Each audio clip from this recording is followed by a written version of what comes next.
DPW Partai Solidaritas Indonesia PSI Bali melaksanakan pembekalan bagi calon legislatifnya pada semua tingkatan di kawasan Baturiti Tabanan.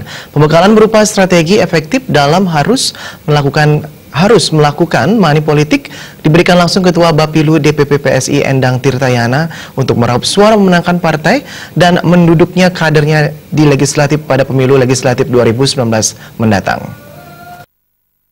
Pembekalan caleg Partai Solidaritas Indonesia di seluruh Provinsi Bali mulai caleg kabupaten kota, caleg DPRD Provinsi serta DPR RI. Menurut Ketua DPW PSI Bali Nengayasa Adi Susanto, tujuan memberikan pembekalan berupa strategi yang harus dilakukan caleg untuk menang di dapil masing-masing.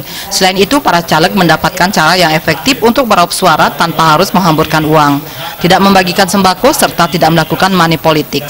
PSI ingin melaksanakan demokrasi sesuai dengan etika dan aturan yang harus dilakukan. Politisi asal Desa Bubuk Karangasem ini juga menyampaikan PSI sebagai partai anak muda atau kaum milenial dalam meraih simpati dan mendulang suara pada pemilu legislatif 2019 mendatang akan menggunakan cara yang lebih elegan dan efektif sehingga target perolehan suara dapat tercapai. Sesuai dengan PKPU tanggal 23 September ini adalah masa kampanye dimulai sehingga mereka sudah siap nantinya. Karena itu kami mengadakannya jauh-jauh hari sebelumnya, jadi kebetulan sekarang tanggal 2, jadi punya waktu 21 hari untuk mempersiapkan diri pas saat kampanye nanti. Sehingga nanti pas kampanye tidak kelabakan, apa yang harus kita lakukan. Ditambahkan ia menargetkan masing-masing kabupaten kota dan provinsi dapat meraih 1 praksi serta 2 kursi untuk DPR RI dari 9 kursi yang ada. Target ini didasarkan pada PSI sebagai partai anak muda sehingga benar-benar milenial.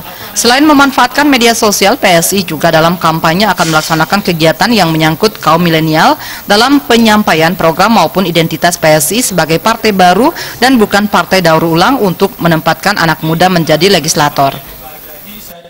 Yang penuh dengan kebaruan, bukan partai daur ulang, sehingga dari sini generasi milenial itu akan benar-benar menjatuhkan pilihan, oh ternyata PSI ini beda loh, bukan sama seperti partai lainnya yang partai daur ulang, di mana partainya baru tetapi pengurus-pengurusnya itu adalah jiplakan dari partai politik lainnya. Jadi karena itu kita meyakinkan generasi milenial bahwa ini partainya anak muda, jadi mari kita dukung sehingga kita bisa tempatkan anak-anak muda kita di legislatif nanti.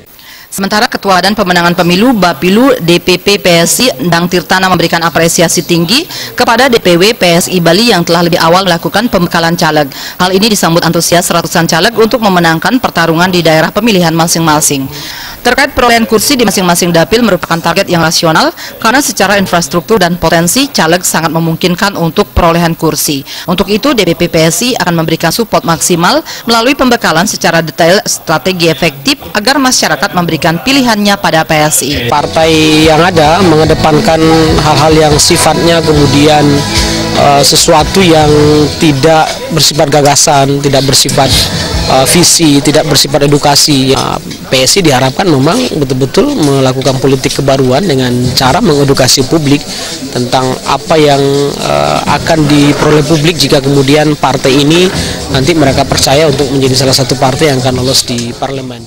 Endang Tirtayana menambahkan PSI merupakan partai terbuka sehingga semua orang dapat berpartisipasi dan berkontribusi. Metode pencalegan PSI sangat terbuka melalui tes dan seleksi orang per orang dan diumumkan ke publik. PSI juga merupakan partai yang telah memenuhi kuota caleg 575 dengan latar belakang beragam dan kafabel.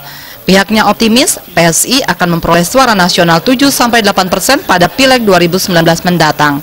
Dalam pembekalan yang berlangsung sehari, para caleg PSI melakukan penandatanganan fakta integritas sebagai wujud transparansi dan parlemen bersih. Tim Liputan Bali TV.